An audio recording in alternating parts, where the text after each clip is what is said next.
Mask of Bakris may soon take the throne as the best PvP hunter exotic in the game. With Bungie hinting at an upcoming nerf to Stompies in one of the recent TWAB updates, Dragon's Shadow and Bakris may become 1A and 1B in terms of most used hunter exotics in PvP. And as of the beginning of Season 15, Bakris has now gotten even more insane. Nothing with the exotic itself has been changed, but the introduction of Stasis armor mods has made quite the impact in all facets of the game. Today, we're mostly going to be focusing on the Stasis class item mod, Utility Kickstart. Utility Kickstart says that when your class ability is fully expended, you gain class ability energy.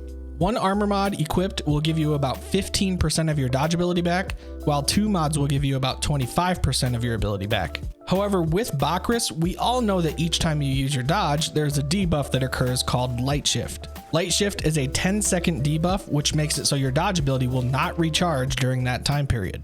Once the debuff is gone, your dodge ability will start to recharge.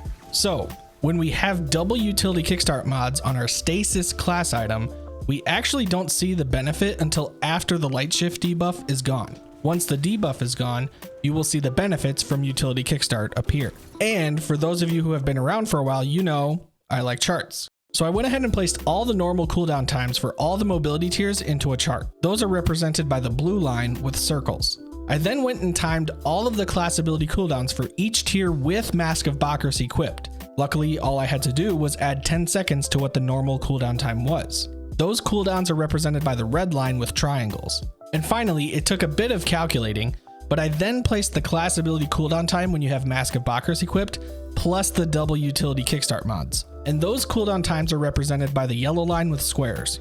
One thing to note with this one is that Bungie likes to round off the display numbers that you see in the game. For example, some auto rifles, pulse rifles, and SMGs will sometimes display different damage numbers in game due to some rounding errors in the displayed numbers. Again, this is just an example, but in the game engine, a single auto rifle bullet may read 21 crit damage when it technically does 20.6. In the case of these class ability cooldowns, some of the final numbers I got were like 23.7 seconds or 22.3 seconds. So ultimately I had to round up or down depending on where the actual numbers landed. So just keep in mind that some of these cooldown numbers may be off by a second or two. If you want to, you can pause here, take a screenshot of this chart, or do whatever if you want to look at it in more detail. But I want to focus specifically on the yellow line, which is representing the dodge cooldown with the Bakris debuff and double Utility Kickstart mods. Because what we see is that it is obviously giving us a faster cooldown for our dodge ability. But I want to bring attention to the final 3 tiers of our mobility. The fastest we can get our dodge ability back when we are just using Bakris is at 21 seconds. And that's shown at the tier 10 mark. At tier 9, it's 24 seconds, and at tier 8, it's 26. On our Bakris plus Utility Kickstart line, we see that tier 10 is at 18 seconds, tier 9 is at 21 seconds, and tier 8 is at 22 seconds. Some pretty significant differences in cooldown. So what does this mean for our build? Initially, I see the 18-second cooldown as an absolute game changer. In the grand scheme of things, you'd have a Bakris dodge in about the same time as a normal dodge would be at tier 7. With how good and effective the Bakris dodge is, having it every 18 seconds is something that can have a massive impact on your gameplay.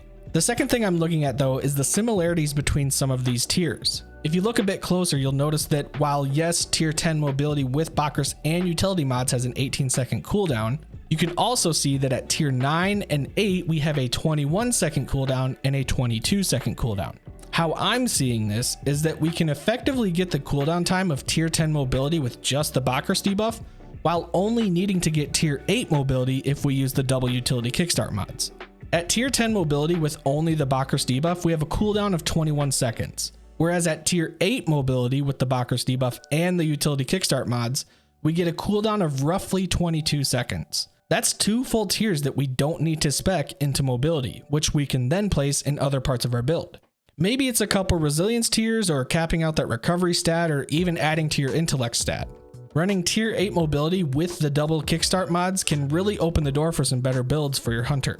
I highly suggest spending some time and figuring out a way to make this happen if you use Mask of Bakris. Another reason these utility kickstart mods are super valuable is because they each only cost 1 energy slot on your class item.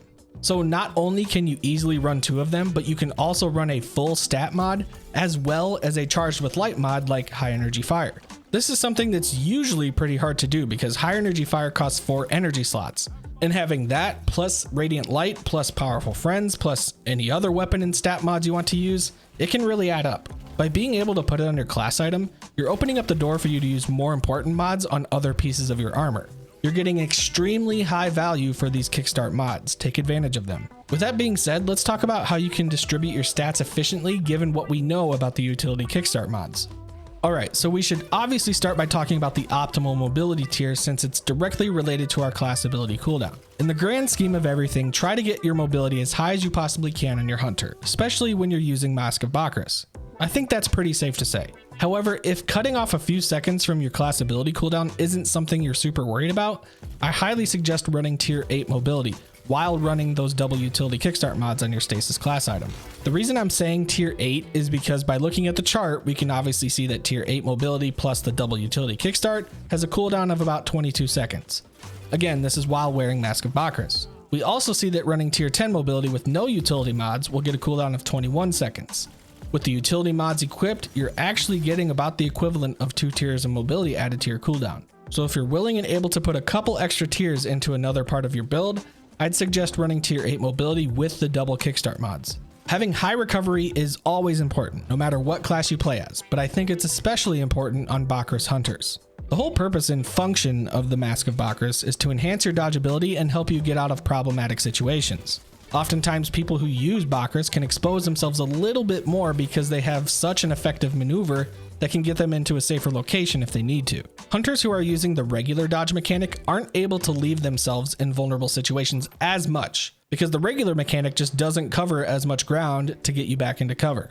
So by having high recovery and an effective movement ability, you're already giving yourself a leg up on most of the other classes in PvP. Another thing I want to talk about is something that I feel is quite undervalued as a hunter, and that's the resilience stat. We obviously all know that resilience on a Titan is super important due to their class ability being tied to the resilience stat.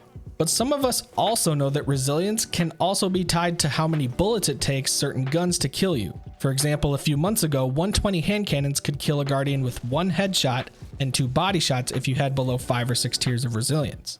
Now, having at least tier 6 resilience can prevent you from certain time to kill situations regarding Thorn, as well as how many shotgun pellets are required to hit you for certain pellet spread shotguns. So yes, having tier 6 resilience can be a very valuable place for you to put some of your armor resources into if you find yourself running into situations where you're dying a lot to Thorn or pellet shotguns. I would never go above tier 6 on a hunter though. There's currently nothing in the game that will effectively decrease the potency of when running higher than tier 6 on a hunter. This is just my 2 cents on the situation, so construct your stat distribution however it best fits your build and go from there. If you enjoyed the video or found it helpful in any way, please click the like button, it helps out a ton. Thank you very much for watching, and as always, we'll see ya.